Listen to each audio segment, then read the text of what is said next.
नमस्कार, के न्यूज पर आपका बहुत बहुत स्वागत है। मैं हूं प्रियंका और आज हम बात करने वाले हैं महंगाई की मार रहम करो सरकार पर लेकर। जिस तरह से महंगाई के साथ ही साथ कोरोना ने भी पूरे उत्तराखंड में हाहाकार मचा रखा है, ऐसे में कोरोना की मार के बाद अब महंगाई की इस मार को किस तरह से उत्तराखंड की जनता झेल पा रही है और किस तरह से लोगों के जीवन में परेशानियां बनी हुई हैं, उसको लेकर हमारे आज के कार्यक्रम में हम बात करेंगे।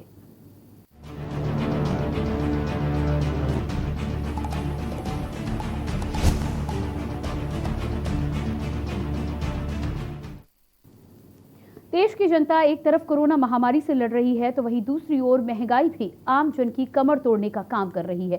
कोरोना महामारी की रोकथाम के लिए देश भर के राज्यों में कर्फ्यू लगा हुआ है। ऐसे में आम आदमी का काम धंधा ठप पड़ा हुआ है। ऐसे में परिवारों का गुजर बसर बमुश्किल ही चल पा रहा है। अब इस हाल में रसोई घर का बजट भी बिगड़ता जा रहा है। देखिए खास रिपोर्ट।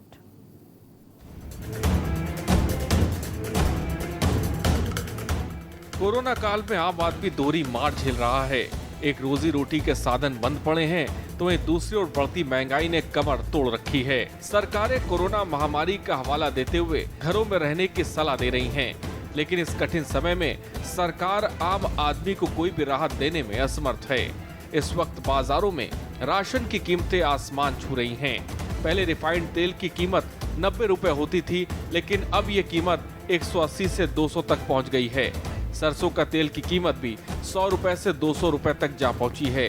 दालें, चाय, पत्ती, आटा समेत कई खाने की वस्तुओं के दाम बेतरतीबी पड़ रहे हैं। सरकार भी इसी बढ़ती कीमतों पर लगाम कसने में असमर्थ है। एक तरफ काम धंधे चौपट है तो दूसरी ओर आसमान छूती महंगाई लोगों को मारे डाल रही है। जो ये बात कही है कि कहीं किसी तरीके से जो आप उसकी बात कर रहे हैं, हमारे जो तेल वगैरह ये सब इसमें बिल्कुल निश्चित रूप से इसमें हमने कहा है कि इसमें हम वो करेंगे, सरकार इसमें रियायत देगी और सरकार अपनी तरफ से इसमें काम करेगी ताकि मतलब गरीबों के ऊपर किसी भी प्रकार का कोई भार ना पड़े। तो इसके लिए भी सरकार काम कर रही है। तो हर तरीके से, क्योंकि देखिए हम लोग सेवा के माध्यम से भी जनता के बीच में हैं, लगातार हैं, और साथ में क्योंकि इतनी बड़ी जो ये महामारी चल रही है इससे निपटने के लिए भी सरकार पूरी तरीके से काम कर रही है। अभी तात्पर्य यही है कि हमारी सरकार बहुत काम कर रही है इस समय और जन सेवा के माध्यम भावना से काम कर रही है। इसमें किसी भी प्रकार की कोई राजनीति नहीं है। देश में बढ़ती महंगाई को लेकर विपक्ष लगातार हमलावर है। विपक्षी पार्टी पर आपदा में अफसर का आरोप लगा रही है। बढ़ते गैस सिलेंडर और पेट्रोल डीजल की कीमतों से ही रसोई घर का बजट बढ़ रहा है। सरकार को सिर्फ कोरोना से ही नहीं, इस महंगाई से भी लड़ना जरूरी है। विपक्ष सरकार से सवाल करता है तो उल्टा सरकार ही विपक्ष से सवाल पूछने लगती है। उत्तराखंड कांग्रेस की प्रदेश प्रवक्ता गरिमा महरा दसौनी का कहना है कि बढ़ते रिफाइंड और सरसों के दामों से जनता परेशान है और आम आदमी पार्टी भी सरकार की कार्यशैली पर सवाल उठा रही है।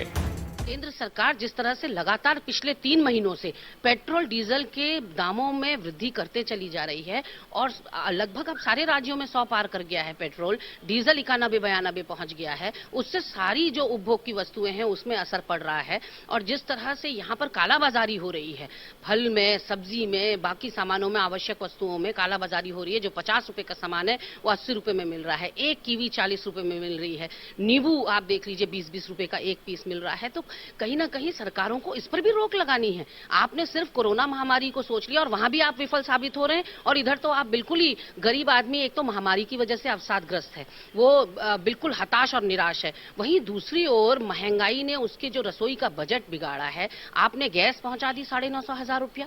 आप देखिए कि किस तरह से बंदरबाट हो रही है। इस पर एक मॉनिटरिंग एजेंसी होनी चाहिए राज्य सरकारों के पास, जो कम से कम बाजार को भी तो मॉनिटर करे। खाने का तेल आप देखिए कहां आसमान छू रहा है। आज व्यक्ति अगर तेल में खाना ना बनाए तो क्या पानी में बनाए।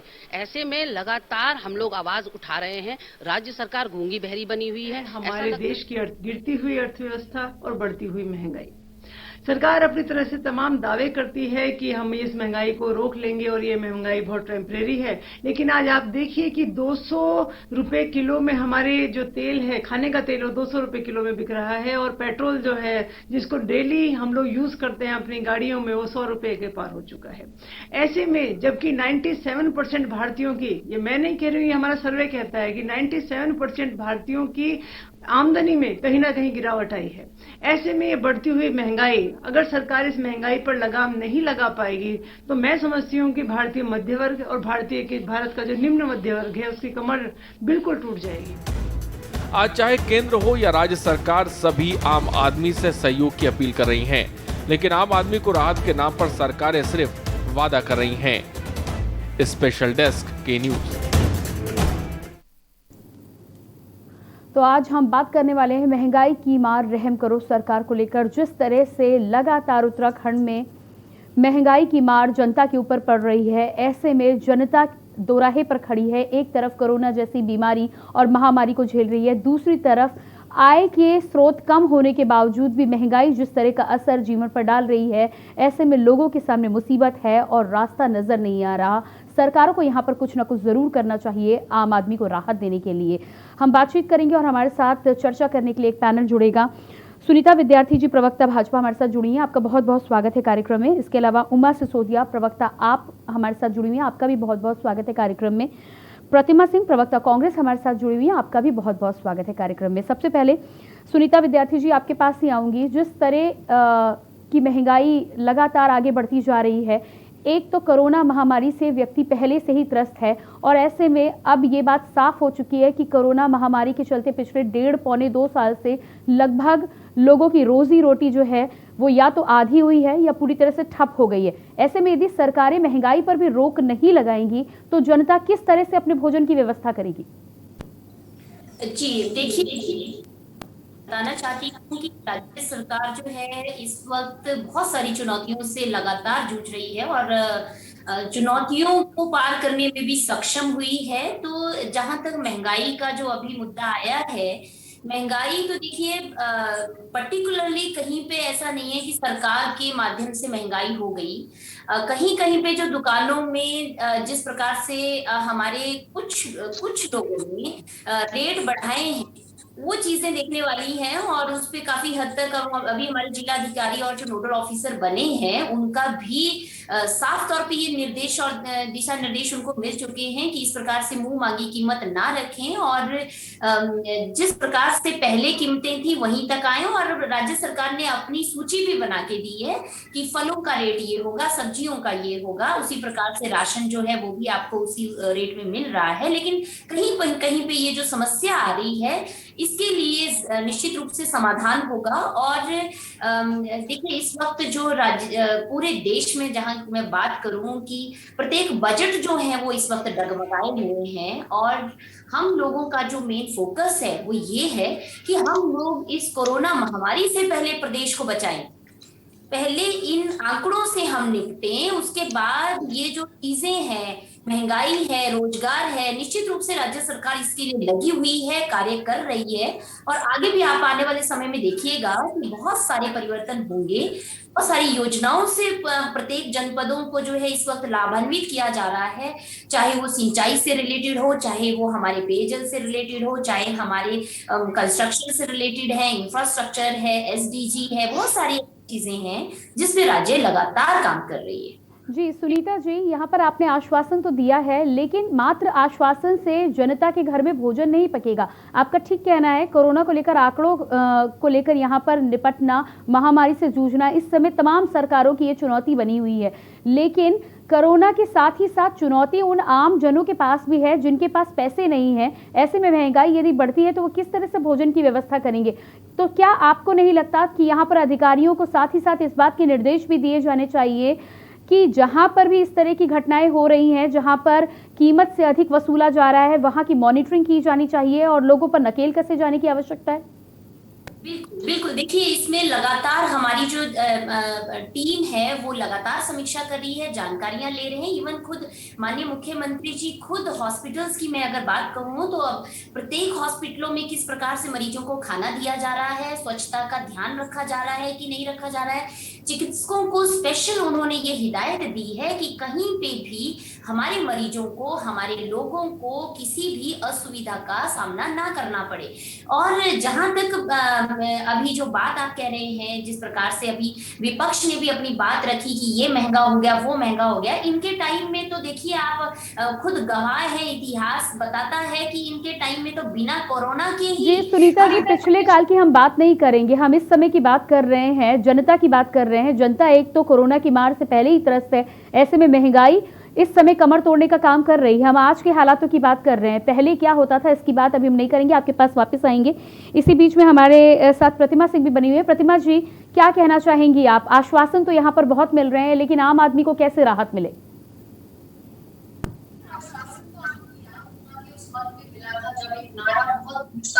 बहुत हुई महंगाई की मार, अब की बार की सरकार। तो आज मैं ये कहना चाहती हूँ आपके चैनल के माध्यम से कि अब जनता मन ना चुकी है और जनता कह रही है कि बहुत हुई जुटों की बौछार सरकार। जिस तरीके से आज भारत में इन्फ्लेशन जो रेट है, जिस तरीके से प्राइसेस बढ़ रहे हैं, आप खुद आपके समक्ष है कि आप 62% जो वृद्धि हुई है वो सिर्फ सरसों के तेल पे हुई है। ठीक है, ये आज की ये नई बात नहीं है, आपने खुद अभी दिखाया कि 80 रुपए का मिलने वाला जो तेल था वो आज 200 रुपए में मिल रहा है। और ये सारी चीजें भी ये दर्शाती है कि जिस तरीके से -7% की जो आप देख रहे हैं कि विकास दर पिछले 7 सालों की खुद आकी गई है मूडीज के द्वारा, ये 40 सालों में मेरे ध्यान से ऐतिहासिक गिरावट है। अभी इतिहास की बात की जा रही थी। और एक बात स्पष्ट करना चाहती हूँ कि अभी ये बात हो रही थी कि कंट्रोल क्यों नहीं है आगे इस तरीके की जो महंगाई बढ़ रही है। तो महंगाई पे कंट्रोल कौन करेगा? महंगाई का जो संतुलन बनाए रखने का काम है वो सरकार का है। महंगाई और तेल और डीजल के दामों में एक डायरेक्ट कनेक्शन है, ये सबको पता है। लेकिन जिस तरह से हर दिन डीजल और पेट्रोल के दाम बढ़ते चले जा रहे हैं, ये वही दर्शाता है कि जो महंगाई आज बढ़ रही है ये उसी का इफेक्ट है। अब आप समझिए, हम भारत जो देश है, आज इंटरनेशनल मार्केट में जो क्रूड ऑयल है वो 64 रुपीज डॉलर जो है वो पर बैरल में बिक रहा है। लेकिन हम भारत के लोग इस जो पेट्रोल और डीजल है इस पे 70% जो है उसका टैक्स दे रहे हैं। तो हम भारतीय हैं वो सबसे ज्यादा जो अपने ही आप समझिए पेट्रोल और डीजल पे जो आज हमें सस्ता मिलना चाहिए, क्योंकि इंटरनेशनल मार्केट में सस्ता है, हमें वो सस्ता नहीं मिल रहा। हम 70% तो उस पे आप समझिए टैक्स देने का काम कर रहे हैं। और इस तरीके से महंगाई, आप मैं यहाँ पे देखिए कल क्या हुआ और आज क्या हो रहा है इस पे नहीं जाना चाहती हूँ। आज सत्ता में भाजपा की सरकार बैठी है और महंगाई को काबू करने की पूरी जिम्मेदारी सरकार की बनती है, जिसमें सरकार असफल साबित हुई है। आप कोरोना का बहाना लेने की कोशिश कर रहे हैं। छोटी सी बात आप बताइए, क्या कोरोना महामारी की जंग में चाहे वो देश की सरकार हो या प्रदेश की सरकार हो, आपको लगता है सफल साबित हुई है? जिस तरीके से आज आपने टेस्टिंग कम कर दी है, जिसकी वजह से नंबर्स कम आ रहे हैं, जो आपको हमने ये हाईकोर्ट भी कह रहा है आपसे, और हाईकोर्ट आपको लताड़ भी लगा रहा है कि आप आंखें बंद करके जो काम कर रहे हैं इससे आप उत्तराखंड की जनता को के साथ धोखेबाजी का काम कर रहे हैं। क्योंकि अगर आज सेकेंड वेव जो इतनी भयावह है, जिसमें हम कितने अपने साथियों के साथ साथ कितने प्रदेशवासियों देशवासियों को खो चुके हैं, अगर आज हम इसमें ढिलाई जरा से भी देंगे तो आने वाला वक्त बहुत भयावह होगा। क्योंकि आज जो कोरोना है वो जो है पर्वतीय क्षेत्रों में भी अपने पैर जो है वो पसार चुका है, ये आपको भी पता है, मुझे भी। और जिस तरीके से टीकाकरण पे भी आप पूर्णतः विफल साबित हुए हैं, तो आप हर पहलू पे विफल साबित हो रहे हैं। एक महंगाई जो बची है, जो कि जिससे आप जनता को थोड़ी राहत देने का काम कर सकते हैं, क्योंकि आप समझिए एम्प्लॉयमेंट है नहीं, जो बेरोजगारी दर है वो अभी 30%। आपके पास वापस आऊंगी। उमा जी हमारे साथ बनी हुई है, आप प्रवक्ता। उमा जी, आपसे यहाँ पर जानना चाहेंगे कि भाजपा नेता का साफ कहना है कि लगातार लिस्टिंग की जा रही है और आश्वासन भी दिया है उन्होंने, लेकिन मैं यहाँ आपके माध्यम से पूछना चाहती हूँ कि ये प्लानिंग तो पहले भी की जा सकती थी। कोरोना काल में जब उन्हें पता है कि लोगों के पास काम नहीं है, धंधा नहीं है, तो ऐसे में महंगाई को पहले से कंट्रोल क्यों नहीं किया गया? आपका क्या कहना है इस पर? सरकार को पहले से पता थी लेकिन कंट्रोल नहीं किया गया। जनवरी में हमारे वैज्ञानिकों ने सरकार के पटल पर ये रिपोर्ट रख दी थी कि अप्रैल मई में जो है कोरोना की दूसरी वेव आएगी। उन्होंने जो कोरोना का जो भी कुछ जीनोम का जो भी कुछ ग्राफ रहा होगा उसके हिसाब से उन्होंने कैलकुलेशन की थी और उन्होंने जनवरी फरवरी में ये बात सरकार को ऑलरेडी बता दी थी, लेकिन सरकार ने कोई तैयारी नहीं की। उन्होंने बल्कि इनफैक्ट इसको लाइटली लिया, बहुत लाइटली लिया, और मोदी जी ने ये कहा आके कि हिंदुस्तान से कोरोना खत्म हो चुका है। तो ये कहना कि सरकार बहुत सारी चीजों को पहले से कर लेना चाहिए था। देखिए, पहले से इनकी तैयारी सिर्फ चुनाव की होती है कि हम चुनाव में जा रहे हैं और उसकी तैयारी में पूरी बीजेपी की सरकारें, पूरी बीजेपी की मशीनरी, पूरी बीजेपी का संगठन चुनावी तैयारियों में लगा रहता है। उसके अलावा जनता के हित में, जनता के लिए जो काम करने होते हैं वो इनको नजर नहीं आते हैं। और मैं सबसे बड़ा उदाहरण देना चाहूंगी मैं आपको कि ये जो महंगाई बढ़ रही है ये सिर्फ एक रिहर्सल है। 6 महीने से हमारे किसान वहां पर बैठे हुए हैं, आंदोलन पर बैठे हुए हैं, दिल्ली के बॉर्डर पर पड़े हुए हैं, इसी बात को बार बार रो रहे हैं कि अगर सरकार ने कंट्रोल खो दिया, अगर सारा कंट्रोल जो कीमतों का कंट्रोल है अगर प्राइवेट व्यापारियों के हाथ में आ गया तो हमें रोटी, मतलब हमारी थाली की जो रोटी है वो बहुत महंगी हो जाएगी। तो ये जो महंगाई है इस समय, ये छोटी सी बानगी है उस डर की, ये बहुत छोटी सी बानगी है जिसके लिए हमारे किसान 6 महीने से पड़े हैं। जी बिल्कुल ठीक कहना। जी सुनीता जी, आपके पास आऊंगी। जिस कंट्रोल की बात उमा जी कह रही हैं वो कंट्रोल वाकई में सरकार का होना चाहिए। एक राज्य सरकार यदि सत्ता में आती है, जनता यदि उसे चुनकर भेजती है तो कम से कम इस बात की उम्मीद तो करती है कि जो महंगाई होगी वो अपनी लिमिट में रहेगी और यदि वो बढ़ती है तो सरकार उस पर कुछ ना कुछ कदम उठाएगी।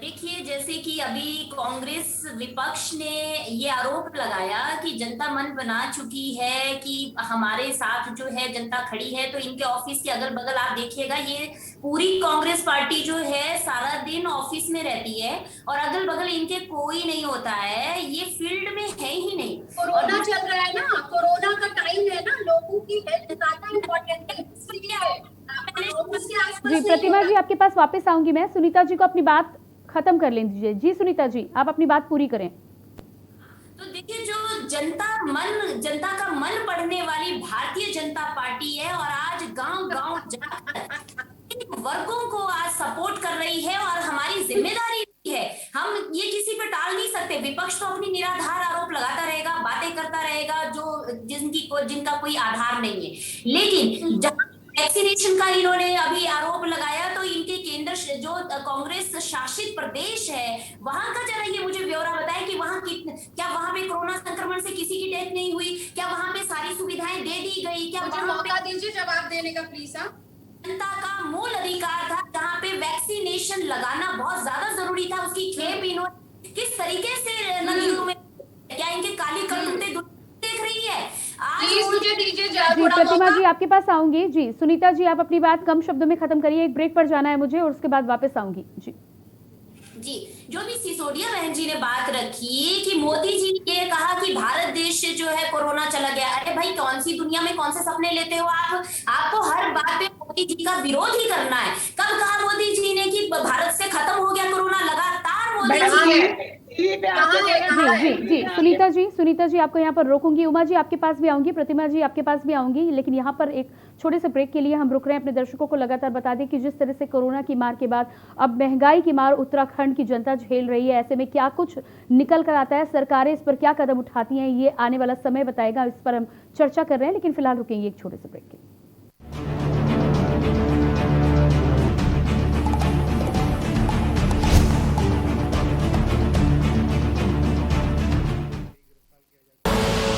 आप देख रहे हैं के न्यूज, खबरों का सारथी।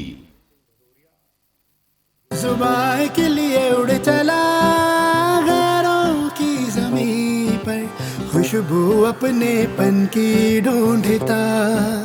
और दूर कितना भी जा, इस जुबान से दूर ना जा पाओगे। विमल, बोलो जुबान केसरी।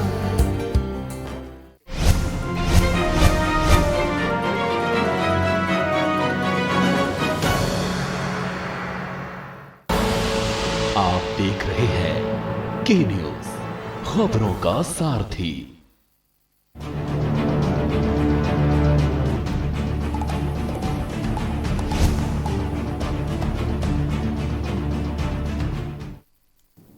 ब्रेक के बाद एक बार फिर से बात करेंगे महंगाई की मार रहम करो सरकार को लेकर। जिस तरह से उत्तराखंड में लगातार महंगाई को लेकर जनता त्राहिमाम कर रही है, गैस सिलेंडर्स के दाम से लेकर घर में इस्तेमाल की जाने वाली तमाम चीजें, चाहे वो सरसों का तेल ले लिया जाए या फिर चाय की पत्ती से लेकर आटा अरहर की दाल तक, सब कुछ महंगा नजर आ रहा है। ऐसे में आम जनता किस तरह से इस परेशानी से जूझ रही है और सरकारों को यहाँ पर क्या कुछ जनता को राहत देने के लिए करना चाहिए, उसी पर हम चर्चा कर रहे हैं। हमारे साथ लगातार बनी हुई हैं सुनीता विद्यार्थी, प्रवक्ता भाजपा, इसके अलावा उमा सिसोदिया, प्रवक्ता आप भी हमारे साथ बनी हुई हैं, और प्रतिमा सिंह, प्रवक्ता कांग्रेस भी हमारे साथ बनी हुई है। जी प्रतिमा जी, आप कुछ कहना चाह रही थी यहाँ पर सुनीता जी की बात के जवाब में। अपनी बात आप पूरी कर लें और उसके बाद मैं आगे बढ़ूंगी। जी देखिए, पहली बात तो तर्क विहीन बातें मुझे इसमें कोई आपत्ति नहीं है, ये उनका विवेक है।